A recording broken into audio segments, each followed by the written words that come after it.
Hello, hello, hello, hello. How are you this evening? My name is Brian K McNeill, and this is Story Time with Paw Paw B. Yes, I am Brian K McNeill, aka Paw Paw B.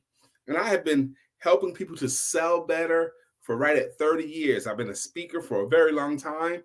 And over this time, you collect these stories, these useful fiction stories, these sometimes nonfiction stories that actually have a point that helps people.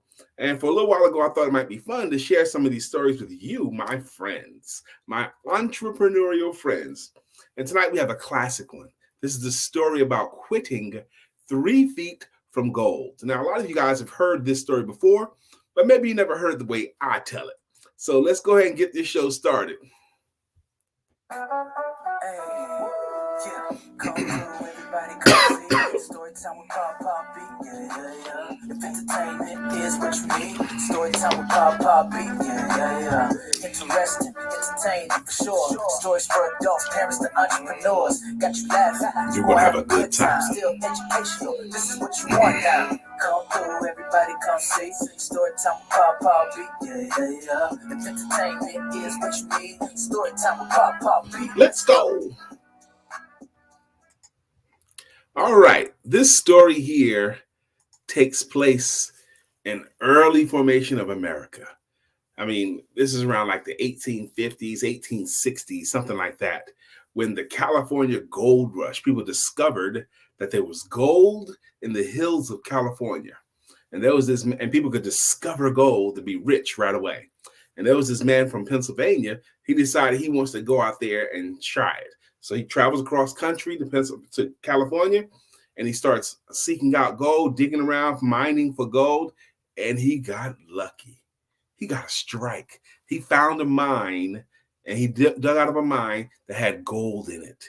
So he secured his mine, and then he went back home, and he told his friends and family that he found a gold mine.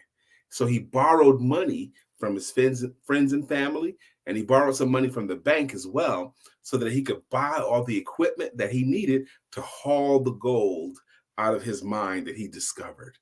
That's what he wanted to do. So he did. He borrowed all this money from the bank and from friends and from family, went back out there and bought all the equipment he needed to dig in the mine and all the carts and the railing system. And he hired the hands that he needed to hire. And he started digging in there for gold, and he was in luck. They started bringing up cartloads of gold out of that mine. And then one whole cart of gold came out. Then another cart came out.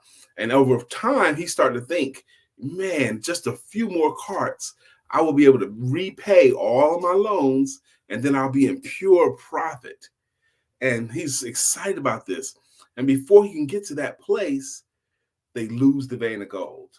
They couldn't find it. They couldn't bring out any more gold. They dug and they kept digging, looking for the vein of gold again. They tried all kinds of stuff, looking for the vein of gold again, because they had been bringing out gold from that mine. And they were sure it was around here. So they kept digging.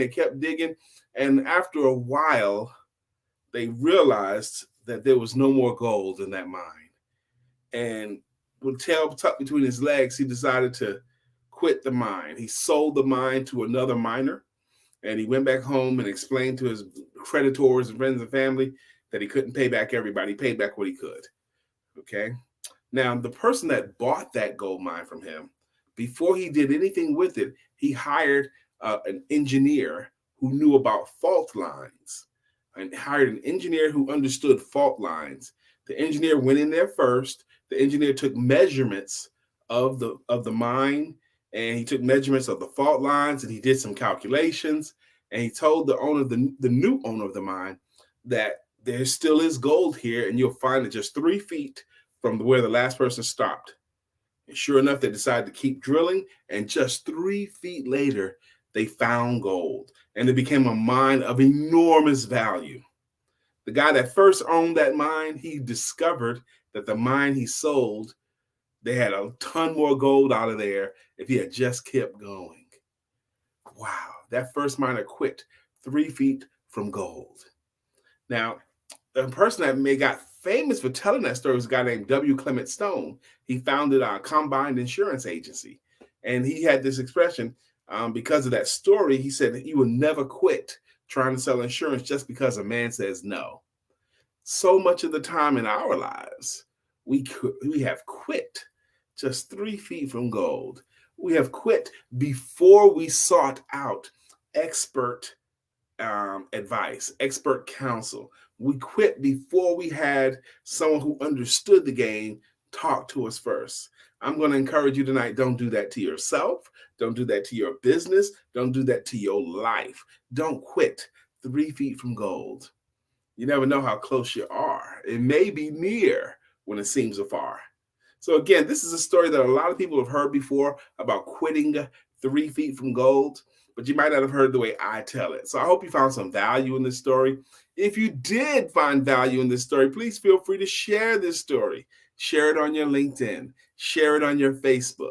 Check it out on YouTube and share it as well, because maybe someone you know needs to hear the story about quitting 3 feet from gold. Maybe this story will encourage someone to seek out some expert guidance before they quit on their dreams.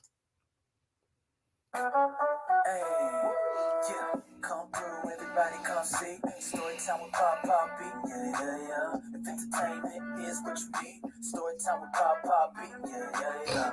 Interesting, entertaining for sure. Stories for adults, parents to entrepreneurs. Got you laughing. You're going to have a good time. Still educational, this is what you want now. Come through, everybody come see. Story time with Paw Paw B, Yeah. If entertainment is what you need, story time with Paw Paw B. Let's go.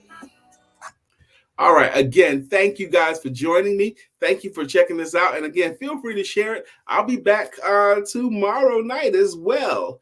Tomorrow night, we do these things, Story Time with Paw Paw B, on Tuesday, Wednesday, and Thursday evening at 9 p.m. Eastern Standard Time. So this is being a Wednesday. I'll be back tomorrow to share another story, another edition of Story Time with Paw Paw B.